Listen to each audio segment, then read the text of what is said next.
नमस्कार दोस्तों। आने वाले कुछ दिनों के अंदर अब लगातार 5 रेलवे के एग्जाम्स आ रहे हैं। कौन कौन से एग्जाम्स हैं, कितना समय आपके पास बचा है, कैसे तैयारी करनी है, किन बातों का ध्यान रखना है, इस सब पे हम बात करेंगे। तो जो 5 बड़े एग्जाम्स हैं जिसके सामने आपको बहुत जल्द अपनी तैयारी को मजबूत रखना है। सबसे पहला सेक्शन कंट्रोलर, इसकी परीक्षा फरवरी में आ रही है और आज से देखें तो लगभग आपके पास 25 दिन बचे हैं। सेकेंड नंबर पे है आपका एलपी लोको पायलट, फरवरी में ही परीक्षा है और लगभग आपके पास 30 दिन बचे हैं, यानी 2 एग्जाम्स तो आपके अगले महीने ही आ रहे हैं फरवरी में। तीसरे नंबर पे आपका जेई जूनियर इंजीनियर का एग्जाम है, फरवरी मार्च में चलेगा, लगभग 33 डेज आपके पास है। चौथे नंबर पे है टेक्नीशियन ग्रेड 1 और ग्रेड 3, तो ये मार्च में होने वाला है और इसकी जो दिन है वो 46 है। और फिर पैरामेडिकल का एग्जाम जो मार्च में होने वाला है और इसके लिए आपके पास 50 दिन बचे हैं। तो 5 परीक्षाएं आपको लगातार देखने को मिल रही हैं और ये इन सब के ऑफिशियल नोटिफिकेशन भी है जो आपने देखे।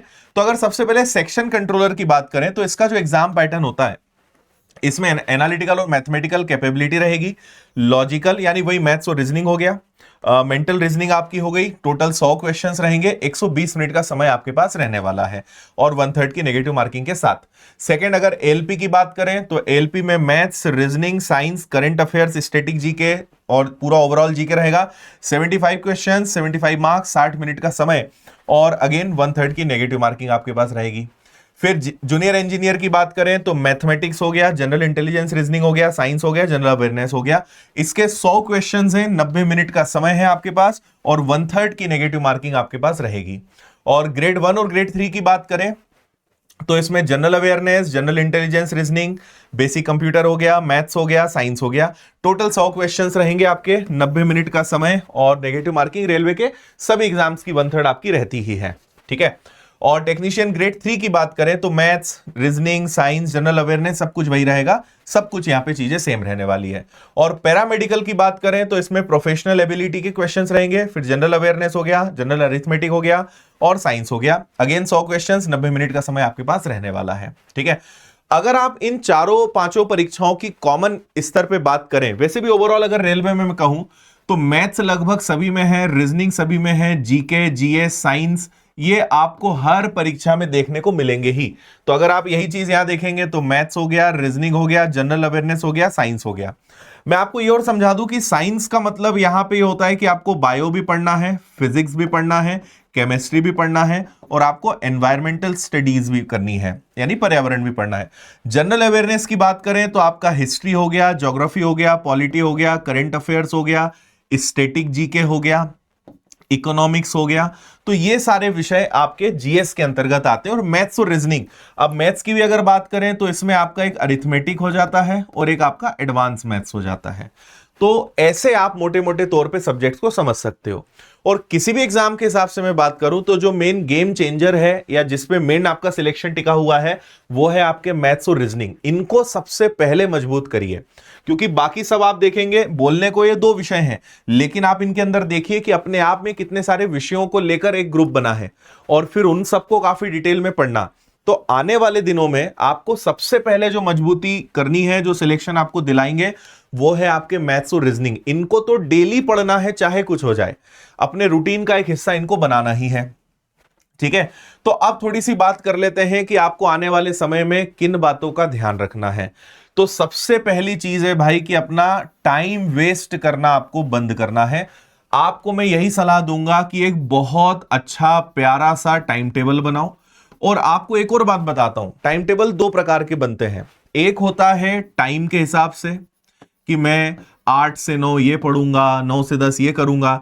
एक होता है टारगेट या टास्क बेस्ड कि मैं आज सपोज मैं आज परसेंटेज के 50 क्वेश्चन सॉल्व करूंगा। तो ये जो तरीका है ये बिल्कुल गलत है और सबसे बेस्ट जिससे स्टूडेंट सिलेक्शन लेते हैं, टॉपर बनते हैं, वो यही वाला है। टास्क बेस्ड अपना टाइम टेबल बनाइए कि मुझे आज इतना करना है, ना कि बस मुझे इतने घंटे या इतने से इतने बजे तक पढ़ना है। उससे कभी आप सफल नहीं होंगे। तो अपने टास्क को फाइनल करो कि यार आज मुझे कैसे भी करके ये चीजें अचीव करनी है। तो आप 8 घंटे 10 घंटे पढ़ते हो, एक मोटा मोटा टाइम टेबल बना लो कि हाँ मुझे इतने घंटे बैठ के आज पढ़ाई करनी है, लेकिन उसमें अचीव क्या करना है वो इंपॉर्टेंट है। हो सकता है कि आपने सोचा मैथ्स के 50 क्वेश्चन में लगाऊं, वो 1 घंटे में हो सकते हैं, 2 घंटे में हो सकते हैं, 3 घंटे में हो सकते हैं। हमारे लिए आवर्स, घंटे महत्वपूर्ण नहीं है, हमारे लिए महत्वपूर्ण है कि वो 50 क्वेश्चन सॉल्व हो। तो अपने टाइम टेबल को चेंज करो और अपने पूरे दिन को यूटिलाइज करो, टाइम वेस्ट करना बंद करो और टास्क बेस्ड अपने टाइम टेबल को मॉडिफाई करो, तब आपको सफलता मिलेगी। सेकंड नंबर पे आपको क्या नहीं करना है, तो भाई पैनिक नहीं होना है, घबराना नहीं है। जनरली सब स्टूडेंट को पता भी है कि नहीं घबराना चाहिए, है ना। लेकिन जब एग्जाम करीब आता है तो ये एक ह्यूमन नेचर है कि हमें थोड़ी घबराहट होती है, थोड़ा डर सा लगता है, थोड़ा सा एक लगता है मन में कि यार पेपर में कुछ ऐसा ना आ जाए जो हमारा पढ़ा हुआ ना हो, नहीं हुआ तो क्या होगा, ये सब विचार दिमाग में आते हैं। मैं ये तो नहीं कह सकता कि नहीं नहीं सोचना नहीं है, क्योंकि हमारे दिमाग में कोई ऐसी बटन तो है नहीं कि इसको दबा दें तो सोचना बंद हो जाए। सोचना बंद नहीं हो सकता, हमें सच्चाई को एक्सेप्ट करना पड़ेगा, हमें रियलिटी चेक से गुजरना पड़ेगा। आपको समझना पड़ेगा कि यार पहली बात ये चीजें नेचुरल है, इसमें कुछ गलत नहीं है, लेकिन हमें किसी भी प्रकार से नेगेटिव साइड नहीं बढ़ना है, नकारात्मकता की तरफ नहीं जाना है कि अरे पापा मम्मी ऐसा कहेंगे, रिश्तेदार ऐसा कहेंगे।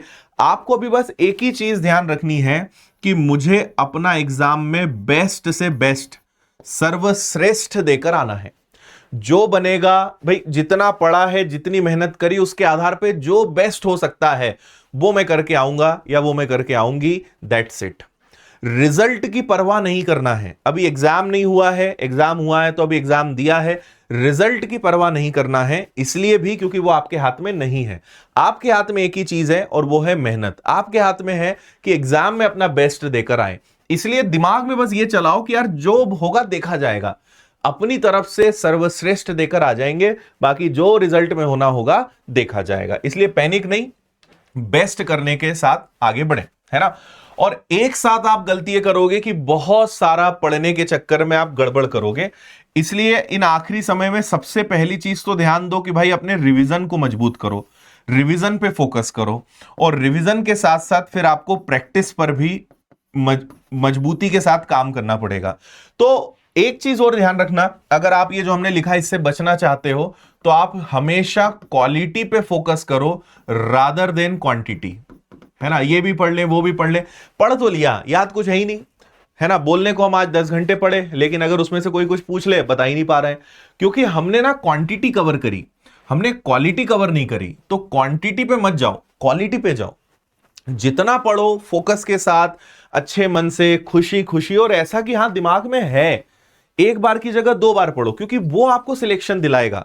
बोलने को हमने सब पलटा लिया, लेकिन है वही के वही, याद है ही नहीं, तो एग्जाम में उससे फायदा नहीं मिलेगा, हमने अपना टाइम ही खराब किया।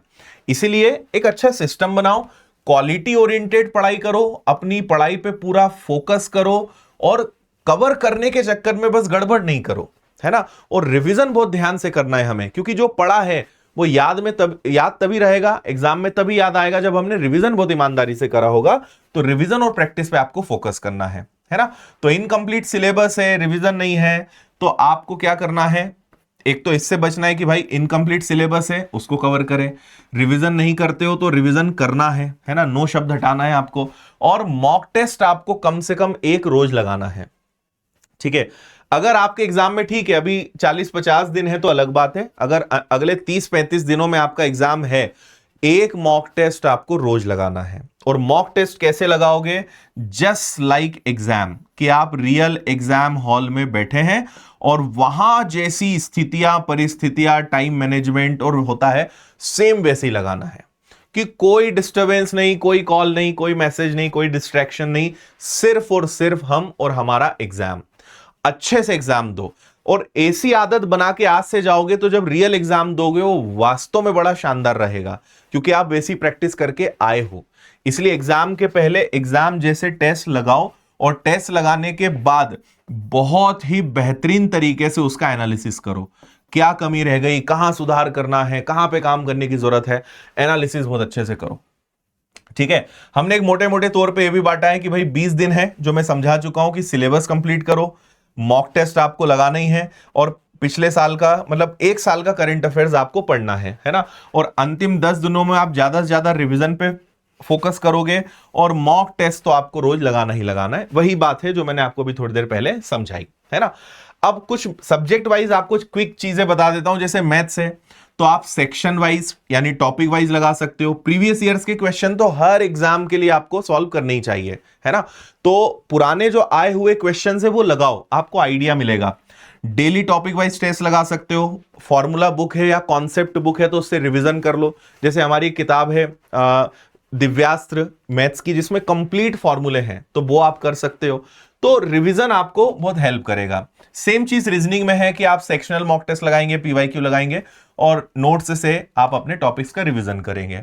साइंस है तो वही आपने जो नोट्स बनाए हैं वो मिक्स्ड क्वेश्चंस और प्रीवियस ईयर्स के क्वेश्चंस वो आपको लगाने हैं। सेम चीज आपके जीके जीएस में भी रहेगी, इसमें भी कुछ अलग नहीं है। तो ये कुछ चीजों का आप ध्यान में रख के आगामी समय के लिए खुद को तैयार कर सकते हैं, ठीक है। जितना टाइम आप सदुपयोग करें, जितने टाइम को यूटिलाइज करें उतना अच्छा। तो ज्यादा से ज्यादा फोकस करिए अपनी स्टडी पर, एक कंसिस्टेंसी मेंटेन करिए, डिसिप्लिन मेंटेन करिए और घबराए बिना हर चीज को एक सटीक समय, अच्छे समय से और क्वालिटी के साथ पढ़ाई करिए, है ना। आपकी रेस किसी से नहीं है, ये चीज दिमाग से निकाल दो कि इतना कंपटीशन है, ये होगा वो होगा, और है भी तो भी क्या करोगे। आपके हाथ में एक ही चीज है, मेहनत। इसलिए सिर्फ मेहनत पे फोकस करिए ज्यादा से ज्यादा। और अगर आपके पास थोड़ा और समय है तो आप विनर्स ऐप पर जाकर रेलवे का फाउंडेशन बैच जरूर ज्वाइन करो। एक ही बैच से आपके सारे एग्जाम्स की प्रिपरेशन हो जाएगी। फीस काफी कम है, प्रॉपर क्लासेस सब कुछ मिलेगा, आपके सब्जेक्ट्स मजबूत होंगे।